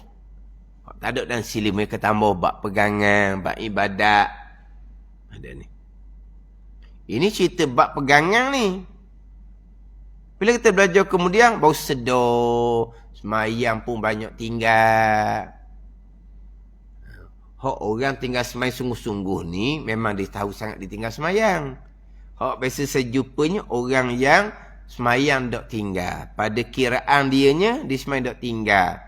Tapi kejahilan dia bahid dan nipah, banyak sebenarnya semayang hak ditinggal. Termasuklah orang hak kerja. Dia kerja kok. Hak ni yelah. Biasa tak orang puang lah ni tu tanya. Dia nak kira macam mana. Dia kerja lama mana? 30 tahun. 30 tahun kerja. Lepas tu 30 tahun ni, suci haid ni tiap-tiap bulan. Haid datang sekali sebulan kan, suci tiap-tiap bulan. Lepas tu suci siang hari sama-sama ke? Terkadang tidak. Terkadang siang hari. Bagi dua ke tak? Bolehlah bagi dua. Bagi dua lah. Bagi dua lah.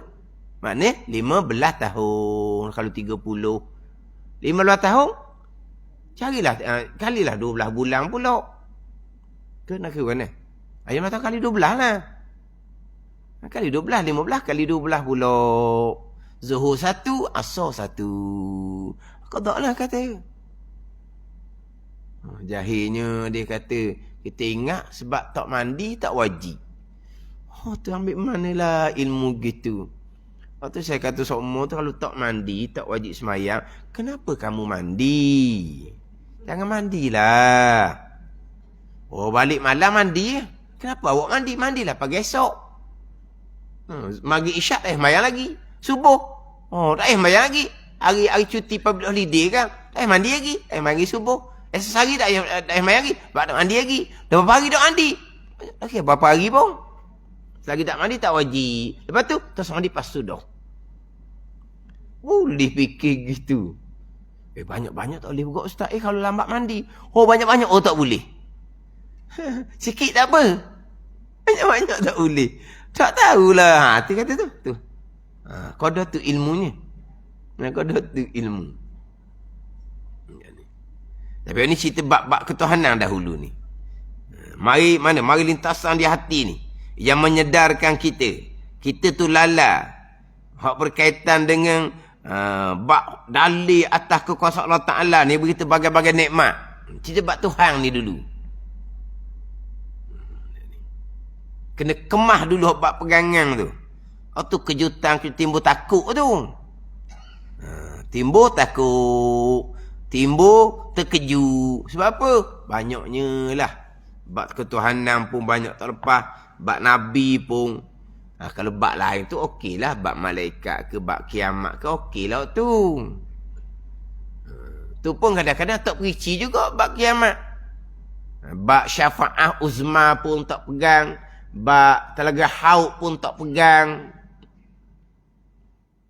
Setakat barzah, hisab, mizan, titiang sirat, syurga neraka je dah. Bab syafa'atul uzma, bab Telaga Haud, itu wajib diimani belaka tu. Kau wajib diimani belaka. Tapi bab ketuhanan lah. Terutama sekali bab qada qadar tu lah. Bab qada qadar. Mana? Kena kembali balik kepada ilmu agama yang ditinggalkan oleh Nabi SAW. Dan terputulah daripada jalan minta uzur. Mana ni? Maknanya kita nak minta uzur macam mana? Kita nak alasan macam mana? Nak minta uzur macam mana? Kejahilan kita nak bab mengenal Tuhan. Nak minta uzur macam mana? Kalau kejahilan kita menyebabkan kita tinggal semayang, nak minta uzur macam mana? Itu masalah kita sangat-sangat. Dan mendorong akan hamba serta memaksa berfikir dan mencari dalil atas kekuasaan Allah Subhanahu Wa Taala, dan bergeraklah hatinya itu. Dia dam. Nak maka di situ. Bukan dam. Fayahtaju, maka bergeraklah, bangkitlah hati itu pada ketika demikian, mana demikian mari lintasan di hati yang menyedarkan akan hamba tu, dan merusuh hatinya, gementar hatinya, tidak diam lagi, tetapi dia berusaha mencari jalan keselamatan dan menghasilkan aman baginya daripada apa yang sudah masuk dalam hatinya atau yang sudah dengar dengan telinganya sendiri. Ni. Daripada keinsafan ni lah. Keinsafan, kembali pada ilmu agama, kembali pada ilmu mengenal Allah Subhanahu Wa Taala. Dia akan berusaha sungguh-sungguh lah mencari jalan keselamatan dan menghasilkan aman baginya. Nak selamat pada hari akhirah, nak dapat keamanan pada hari akhirah, maka tidak ada jalan lain selain berfikir dengan akalnya pada dalil dan cara mengambil dalil. Adanya buatan, ini perbuatan menunjukkan adanya si pembuat, iaitu Allah Ta'ala. Jadi sini maknanya masih lagi bicara bab mengenal Allah Subhanahu Wa Ta'ala. Ni apa yang berlaku ni? Menjadi dalil ada Tuhan yang buat. Bukan jadi sendiri dok. Ada Tuhan yang menjadikan semua yang berlaku ni. Supaya hasil baginya ilmu yakin yang tidak ada sebarang keraguan lagi akan perkara gaib. Termasuklah bab qada qadar. Biar hasil bagi ilmu yakin. Mana? Ilmu yang yakin. Yakin mana? Yakin atas kekuasaan Allah Subhanahu Wa Taala. Ilmu je ni. Bukan bukan ainul yakin, bukan hakul yakin. Ilmul yakin. Yakin kita atas kuasa Allah Ta'ala yang tidak ada sebarang keraguan lagi akan apa yang gaib. Bukan gaib. Qada azali. Malaikat pun tak tahu. Qadar perbuatan yang sedang berlaku sekarang. Gaib. Zahirnya perbuatan hamba. Gaib lah kita. Lihat ni. Dia kena berusaha betul-betul nak menghasilkan ilmu yakin. Makna apa ni? Ilmu dia yang jelas. Tak ada keraguan dah. Jelas dianya. Yang berlaku ni, ini semua perbuatan Allah menjadi dalil atas kekuasaan Allah Ta'ala. Dalil kekuasaan Allah Ta'ala ni bukan buat siang, buat malam sahaja. Ada ni, kuasanya Allah Ta'ala. Belia-belia manusia yang berlaku di manusia saat luar dan dalam ni perbuatan Allah, kuasanya Allah. Tu lah.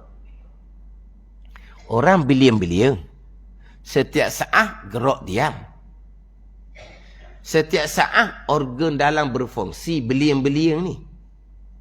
Semua tu Allah buat. Tu dalil Allah Maha Kuasa. Allah buat benda besar-besar je. Kalau dia hamba ni, hamba buat sendiri dah. Allah letak kuasa sendiri dah. Allah beri apa ni? Keupayaan dah. Hamba buat sendirilah. Allah cara besar-besar je. Kalau kecil-kecil ni hamba buat sendiri. Kuasa gitu. Dalil atas kuasa Allah gitu.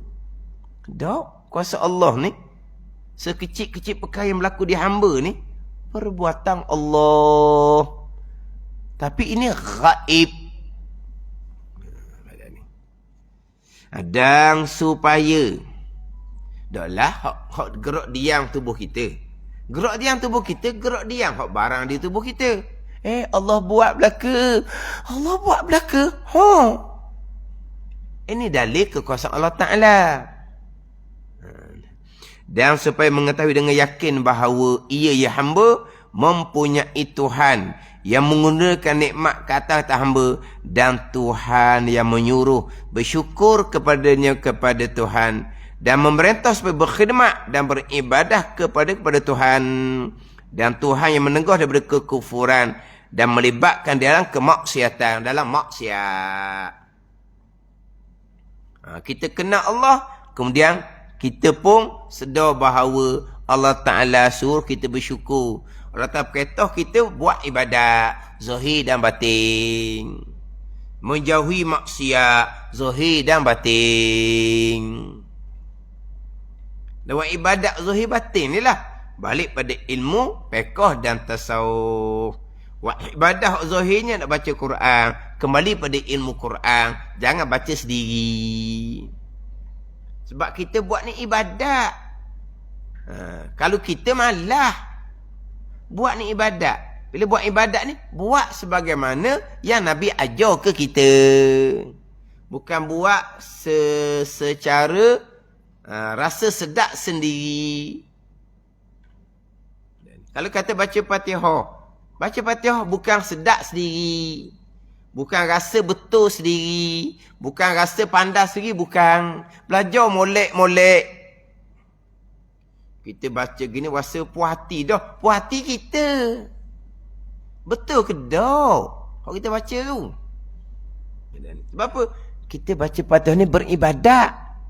Kerana nak buat Tuhan suruh. Buat molek, jawab main. Hak mula-mulanya kita kena menghasilkan molek bab pegang sampai ke ilmu yakin. Kemah dah kitanya tuan ibadat. Sebab kita nak mensyukuri akan nikmat daripada Allah. Awak ibadat tu lah. Buat betul-betul. Semayang betul-betul. Kalau main jemaah, semayang jemaah betul-betul. Mana apa ni? Kita belajar sokmo-sokmo. Gitu je lah. Belajar sokmo-sokmo ni sebab kita orang awam. Ni sebab orang yang pandai-pandai, otak cerdik. Belajar sokmo-sokmo apa? Belajar peluaskan ilmu fardu kifayah.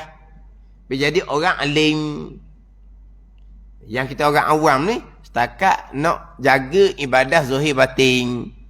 Tak sekali batin lah tasawuf. Kena belajar semua-semua. Ilmu kadang-kadang tak lekat mana. Kalau bab pegangan, sampai ke ilmu yakin, tak ada keraguan dah kitanya, gitulah pegangan kita, tak ada gimana dah. Fardu ain tu lah. Kalau ambil kita tauhid besar-besar, banyak fardu kifayah dah jadinya. Itu bagi orang nak mendalami. Jadi kita orang awam ni, kita belajar wa amal, belajar fardu ain molek. Kalau nak wa amal sunat baca Quran, belajar ilmu Quran molek. Sebab apa? Sebab kita menyadari kita ni hamba yang lemah. Banyak nikmat yang dikurniakan oleh Allah Subhanahu wa ta'ala.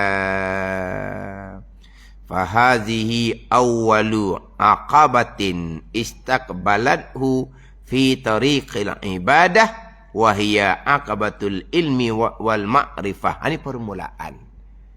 Perjalanan pengambilan daripada Allah, permulaannya adalah ilmu. Nak kembali balik kepada agama Allah Subhanahu wa ta'ala. Wallahu a'lam. Bismillahirrahmanirrahim. Alhamdulillahirabbil alamin. Wassalatu wassalamu ala sayyidil mursalin wa ala alihi wa sahbihi ajma'in. Allahumma iftah alaina futuhal arifin. Allahumma allimna ilma akadamin wa fahimna famas sabiqin warzuqna ruqat talibin. Allahumma zidna ilman wa alhiqna bis salihin.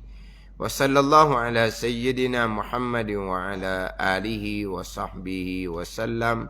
Walhamdulillahi rabbil alamin.